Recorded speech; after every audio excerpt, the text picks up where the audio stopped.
The backlash was instant. The moment Harper's Bazaar published their interview with Meghan Markle, social media erupted. Not with support or admiration, with fury. Within hours, the interview was trending across platforms.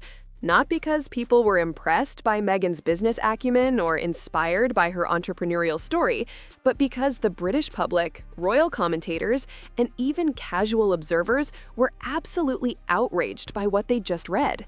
An interview where Meghan, calling herself the Duchess of Sussex throughout, promoted her commercial lifestyle brand while simultaneously making thinly veiled criticisms of the royal family, where she positioned herself as a victim of outdated institutions while leveraging the prestige of the very institution she was attacking to sell candles and linens, where she claimed to value authenticity while using a title she'd done nothing to earn beyond marrying into a family she now publicly disdained. The backlash came from every direction, from royalists who saw the interview as the ultimate insult to the monarchy, from business commentators who recognized shameless commercial exploitation when they saw it, from everyday Britons who were simply tired of watching Meghan profit from royal connections while playing victim, and most significantly, from inside the palace walls, where the royal family's fury at Meghan's latest provocation reached levels insiders described as unprecedented. This isn't about another Sussex controversy that will fade with the next news cycle. This is about an interview so tone-deaf, so brazenly exploitative, and so disrespectful that it's broken the royal family's carefully maintained public silence. Because this time, the backlash isn't just coming from critics, it's coming from the people who gave Meghan everything she's now using against them. This is the story of how one interview triggered a firestorm that might finally force the palace to respond publicly to behavior they've tolerated privately for far too long. The interview hit newsstands on a Wednesday morning. By lunchtime, British Twitter was ablaze. The hashtag Meghan Harper's Bazaar was trending #1. But the tweets weren't celebrating. They were eviscerating. Using her Duchess title to sell products while calling the monarchy outdated is next-level shameless, one viral tweet read, with over 200,000 likes. She wants all the benefits of being royal with zero responsibilities. That's not independence, that's exploitation, another popular post stated. Royal commentators who'd previously tried to remain balanced abandoned all pretense of neutrality. One veteran journalist tweeted, "I've covered royals for 30 years, never seen someone so brazenly profit from a title while simultaneously undermining the institution that granted it. This is beyond the pale." A prominent British columnist wrote, "Meghan positioning herself as the Duchess of Sussex selling candles while criticizing royal traditions is like someone divorcing you, keeping your last name, and using it to promote their dating profile. It's tacky, exploitative, and deeply disrespectful." The public anger wasn't just about the commercial aspect. It was about the hypocrisy. Meghan had spent years claiming she wanted privacy, wanted to escape royal life, wanted to be left alone to live authentically. Yet here she was, plastered across a major magazine, using her royal title more prominently than she ever had as a working royal, leveraging Duchess status to sell products to the masses. People who'd been sympathetic to Meghan's complaints about palace life found themselves questioning everything. If she hated being royal so much, why cling to the title? If she wanted independence, why build her entire commercial brand around her connection to the monarchy? If she valued authenticity, why present herself as a duchess selling elegant living when that's the exact lifestyle she'd claimed to reject? The contradictions were too obvious to ignore. And the public backlash reflected that realization that Meghan's victim narrative didn't align with someone actively exploiting royal connections for commercial gain. Inside Buckingham Palace, the reaction was explosive. Palace staffers described King Charles's response when the interview was brought to his attention as coldly furious. Not the theatrical anger someone might expect, but the quiet, controlled rage of someone who'd given Meghan every chance to behave with dignity and watched her repeatedly choose the opposite. Charles had tried to be understanding when Harry and Meghan stepped back, had allowed them to keep their titles despite concerns, had maintained public silence even as they made increasingly provocative statements, had chosen institutional restraint over public confrontation because he believed it was the dignified approach. But this interview represented a line crossed, because Meghan wasn't simply living her life privately while occasionally criticizing the family. She was actively using her royal designation as a commercial asset while positioning the institution as oppressive. She was profiting from being a duchess while claiming the role had been harmful. She was having it both ways in the most public, brazen manner possible. Charles immediately convened a meeting with senior advisors. The message from the king was clear. This cannot stand. Not as punishment, not as revenge, but as necessary protection of the monarchy's integrity. If the palace allowed Meghan to use her title commercially while attacking the institution without consequence, it set a precedent that would be impossible to undo. Other non-working royals might think they could do the same. The title system itself would lose meaning if duchess designations became nothing more than commercial brands available for anyone who'd married in then left. Charles authorized his legal team to begin formal consultation about potential responses. Not just strongly worded private letters, actual consideration of public statements, protocol changes, and, if necessary, coordination with Parliament about title regulation. The days of hoping Meghan would moderate her behavior voluntarily were over. Charles had decided that if she wouldn't respect the institution would protect itself. Prince William's reaction was even more visceral. According to palace insiders, when William saw the Harper's Bazaar interview, his response was immediate and unequivocal. Meghan needed to be dealt with. No more diplomatic silence. No more taking the high road. No more allowing her to exploit the family while playing victim. William had watched Meghan's behavior for years with growing frustration. The Oprah interview, where she made accusations she couldn't prove. The Netflix series that selectively edited events to paint the worst possible picture. The podcast where she positioned herself as a victim of an institution that had welcomed her and given her unprecedented opportunities. But this interview was different because it wasn't just criticism, it was commercial exploitation combined with criticism, using the Duchess title to sell products while simultaneously suggesting the monarchy was outdated and oppressive. William saw it as the ultimate insult, taking the prestige the family had given her and weaponizing it for personal profit while attacking the source of that prestige. Sources say William called an emergency meeting with his own advisors, separate from Charles's team. He wanted to explore every possible avenue for consequences. Could they issue a public statement specifically addressing commercial title misuse? Could they coordinate with MPs to accelerate title regulation? Could they formally request that Harry intervene and convince Meghan to stop or face consequences? William's position, according to insiders, was that the palace had been too passive for too long, that trying to maintain dignity by ignoring Meghan's provocations had only emboldened her, that she'd interpreted their silence as weakness rather than restraint, and that this interview proved she had no intention of moderating her behavior unless forced to. One palace source described William as saying, "She's making a mockery of everything we stand for," using a title she didn't earn to sell products while claiming we're oppressive, and we're supposed to just accept it because responding would look petty? At some point, protecting the institution matters more than avoiding conflict. William reportedly urged Charles to go public, to issue a statement explicitly distancing the royal family from Meghan's commercial ventures, to make clear that her business activities carry no royal endorsement, and that her use of the Duchess title for commercial purposes violates the understanding reached when she and Harry stepped back. Charles was more cautious, concerned about public perception and media narrative. But William's argument was simple. The public already sees what Meghan's doing. Staying silent doesn't maintain dignity. It makes the palace look weak and unable to defend itself. Catherine, Princess of Wales, rarely involves herself in Sussex drama publicly.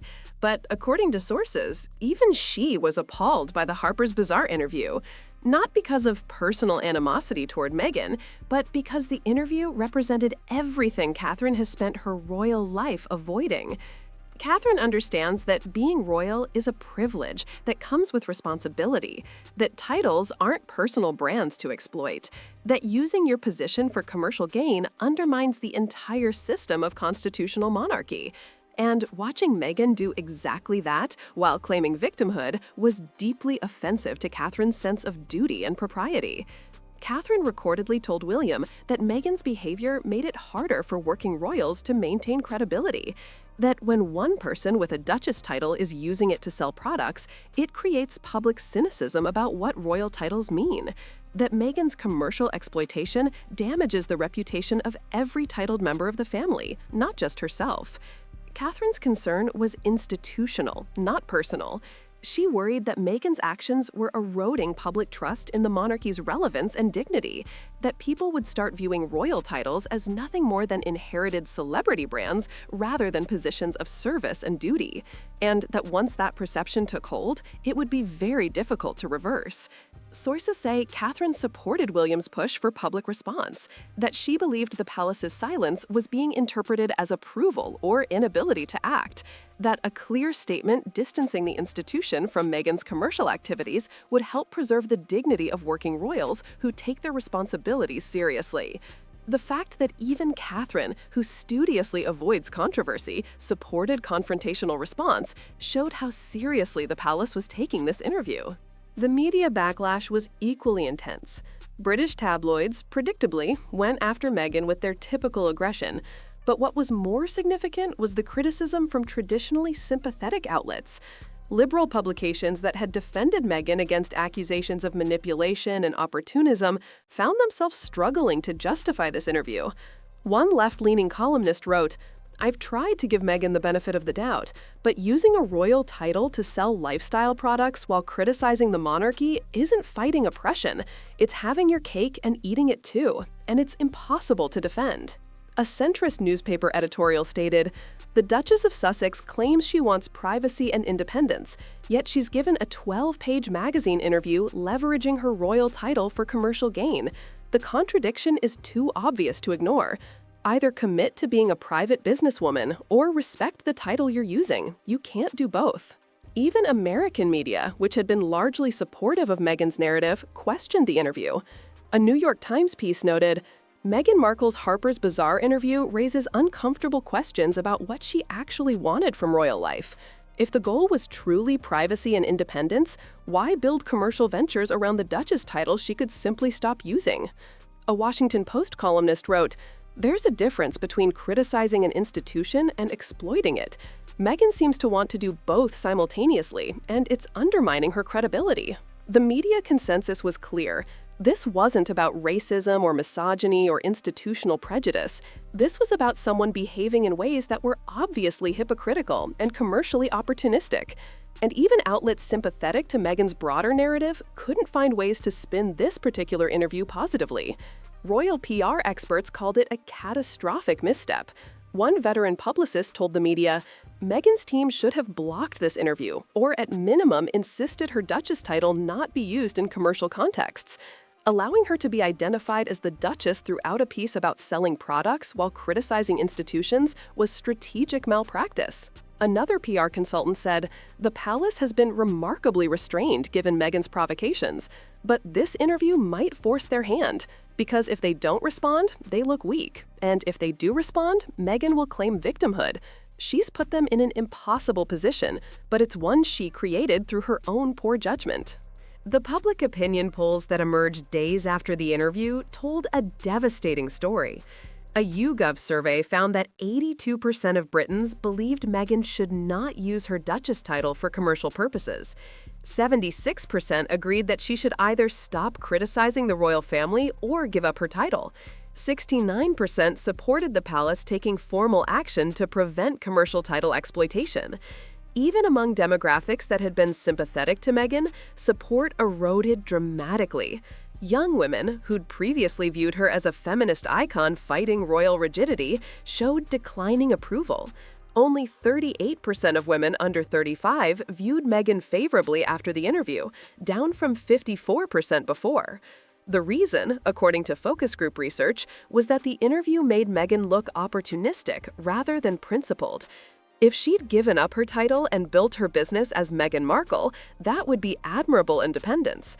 But keeping the Duchess designation while building commercial brands and criticizing the institution looked like having it both ways, like wanting the benefits without the responsibilities. Among older Britons, the numbers were even more stark. 87% of those over 55 viewed the interview negatively, 81% believed the palace should take action, and 74% said the interview made them view Meghan more negatively than they had before, which was already quite negative. What the polling revealed was that Meghan had miscalculated badly. She'd assumed that positioning herself as an independent businesswoman fighting against outdated institutions would resonate, that people would admire her entrepreneurial spirit and authentic voice. But the public saw through it. They recognized commercial exploitation wrapped in empowerment language. They saw someone profiting from a title while attacking the family that gave it to her. And they didn't buy the narrative Meghan was selling. Corporate partners started getting nervous. Brands that had signed deals with Meghan's company based on her Duchess prestige began receiving backlash from British consumers threatening boycotts. Some companies quietly distanced themselves, removing references to Meghan's royal title from marketing materials. Others reconsidered planned collaborations entirely, not wanting to be associated with the controversy. The commercial blowback suggested that Meghan's Duchess title, while still valuable in some markets, was becoming toxic in Britain, and that created a perverse incentive structure. The more she exploited the title commercially, the more backlash she received. But the more backlash she received, the more she'd likely claim victimhood and lean into the controversy. It was a spiral that would likely end with either Meghan losing access to British markets or losing the title itself. Behind the scenes, the royal family's fury manifested in concrete actions. Charles authorized his communications team to begin coordinating with Downing Street about potential government involvement, not asking the Prime Minister to take action, but making sure the government understood that if Parliament chose to address royal title regulation, the palace would not oppose it. This was significant because typically the palace stays neutral on parliamentary matters affecting the monarchy. But Charles's authorization to coordinate suggested the palace might actually welcome legislation that created framework for stripping titles from those who exploited them commercially. William went further. He personally reached out to several conservative MPs known for supporting the monarchy, encouraging them to consider introducing private members' bills addressing title misuse. He didn't explicitly endorse legislation that would be inappropriate for a working royal, but he made clear that the palace viewed commercial title exploitation as a serious problem worthy of parliamentary attention. The message was received. Within a week of the interview's publication, 3 separate MPs had announced intentions to introduce bills regulating royal title use in commercial contexts. The palace also coordinated legal response. Lawyers drafted formal letters to Harper's Bazaar and to Meghan's representatives. The letter to the magazine noted that using royal titles in commercial contexts created impressions of royal endorsement that were misleading to the public. It requested future publications featuring Meghan identify her as Meghan Markle rather than the Duchess of Sussex when discussing business ventures. The magazine's response was diplomatic but non-committal. They noted they'd identified Meghan by her legal name and had no obligation to use alternate identification. That response triggered the second letter, this one more pointed, noting that the palace was exploring all available options to prevent misleading commercial use of royal titles, and that media outlets facilitating such use might face consequences. The letter to Meghan's representatives was even firmer. It stated explicitly that her Harper's Bazaar interview appeared to violate the understanding reached when she stepped back from royal duties, that commercial use of her Duchess title was inappropriate and potentially subject to formal palace response, and that continued violations might necessitate parliamentary intervention to establish clear title use regulations. Meghan's lawyers responded defensively, claimed she had every right to use her legal name, that the palace was attempting to control her through intimidation, that any attempt to prevent her from using her Duchess title would be challenged legally as harassment and overreach. The exchange made clear there would be no voluntary moderation from Meghan's side, which strengthened the palace's argument for external intervention. The most surprising backlash came from unexpected quarters. American commentators who generally supported Meghan started questioning the interview. Trevor Noah, who'd previously defended Meghan against media attacks, made jokes on The Daily Show about selling candles with your Duchess title while complaining about monarchy that clearly suggested he found it hypocritical. Oprah Winfrey, who'd given Meghan platform for her most explosive claims, noticeably didn't promote or comment on the Harper's Bazaar interview. Sources close to Oprah suggested she was uncomfortable with how commercial it had been, that it undermined the more serious institutional criticisms Meghan had made in their interview by making her look primarily motivated by branding and profit. Even some of Meghan's celebrity friends distanced themselves. The silence from people who'd vocally supported her during previous controversies was telling. They recognized that this particular incident was indefensible, that trying to justify commercial title exploitation while claiming royal victimhood would make them look foolish. Fashion industry insiders who'd praised Meghan's style and business sense privately expressed concern. One designer told a reporter, "Using a royal title to sell lifestyle products is tacky. It suggests the products can't stand on their own merit, that you need Duchess branding to move units. It's the opposite of the authentic, independent image Meghan supposedly wants to project." A branding expert noted, "Meghan's stuck in a trap of her own making. Her products aren't special enough to succeed without royal association, but using royal association makes her look exploitative. She needed to choose one path or the other. Trying to do both is killing her credibility." The business backlash suggested that Meghan's commercial strategy was fundamentally flawed. She'd built her post-royal brand around Duchess status, while simultaneously rejecting royal constraints. But that only works if people don't notice the contradiction.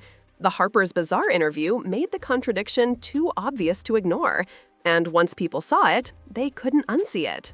Harry found himself in an impossible position. Privately, sources say he was mortified by the interview. He'd warned Meghan it would be received badly, that using her title so prominently while discussing business and criticizing institutions would trigger exactly the backlash they were now experiencing. But Meghan had insisted, believed she had every right to use her legal name however she chose, that critics would attack her no matter what, so she might as well maximize her commercial opportunities. She'd been wrong. And now Harry was stuck between his wife and his family, between supporting Meghan's choices and acknowledging his family's legitimate concerns, between defending behavior he privately knew was problematic and admitting his marriage was built on exploiting royal connections he'd claimed to want to escape. Friends of Harry described him as withdrawn, processing, realizing perhaps for the first time the full extent of the bridge burning Meghan's approach entailed. Because this wasn't tabloid criticism they could dismiss as prejudiced. This was legitimate institutional concern backed by overwhelming public disapproval. Charles reached out to Harry directly, not to attack Meghan, but to make clear that the palace couldn't continue ignoring commercial title exploitation, that either Meghan moderated her behavior or the institution would take steps to protect itself, that Harry needed to understand the seriousness of the situation and communicate that to his wife. Harry's response, according to sources, was defensive but uncertain. He claimed Meghan was being targeted unfairly, that she should be allowed to build her business without constant criticism. But when Charles spelled out specifically what was problematic, using Duchess title as commercial brand while criticizing monarchy, Harry had no good counterargument, because deep down, he knew it looked bad, knew the optics were terrible, knew Meghan had every right to use her legal name, but was using it in ways that went beyond simple identification into commercial exploitation. Harry's nightmare was that this would force him to choose between his wife and his title, that Meghan's refusal to moderate, combined with palace determination to address the issue, would create a situation where keeping his Duke designation while supporting Meghan's behavior became untenable, and losing his title would eliminate the last formal connection to the family and country he'd sacrificed everything to leave, while simultaneously reducing the commercial value that made his and Meghan's post-royal careers viable. It was a lose-lose situation, and the Harper's Bazaar interview had pushed it to crisis point. The backlash over Meghan Markle's Harper's Bazaar interview isn't fading, it's intensifying. As more people read the interview and recognize the commercial exploitation combined with institutional criticism, the anger grows. As the palace's quiet fury translates into concrete legal and political action, the consequences become real. As public support for stripping Meghan's title reaches unprecedented levels, the possibility of actual intervention becomes likely. This isn't just another Sussex controversy that will blow over. This is the moment when Meghan's strategy of having it both ways, keeping royal prestige while rejecting royal responsibility, exploiting Duchess status while attacking the monarchy, finally collapsed under its own contradictions. The royals are furious. Not emotional or petty fury, but cold, determined institutional anger that manifests in coordinated legal action, parliamentary coordination, and public positioning, the kind of fury that results in consequences rather than just complaints. The backlash is real. And for Meghan, who's built her entire post-royal life on a Duchess title she's now used in ways that may finally cost her everything, the reckoning is here. Because you can only profit from an institution while attacking it for so long before that institution decides enough is enough and takes action to protect itself. Meghan thought the palace would never respond publicly, that they'd maintain dignified silence no matter what she did. She was wrong. The Harper's Bazaar interview was the provocation that broke the palace's restraint, and the fury unleashed from the royal family, from the British public, from Parliament, and even from former allies is only just beginning. This isn't going away. It's escalating. And Meghan, watching the backlash intensify, is discovering what happens when you push an institution past its breaking point. When you exploit a privilege you were granted until the grantors decide you no longer deserve it. The backlash over her Harper's Bazaar interview might be the beginning of the end of Meghan Markle, Duchess of Sussex. Because soon, she might just be Meghan Markle, former actress, former duchess, former celebrity, who had every advantage and destroyed them all by refusing to understand that some things are bigger than personal brand and commercial opportunity.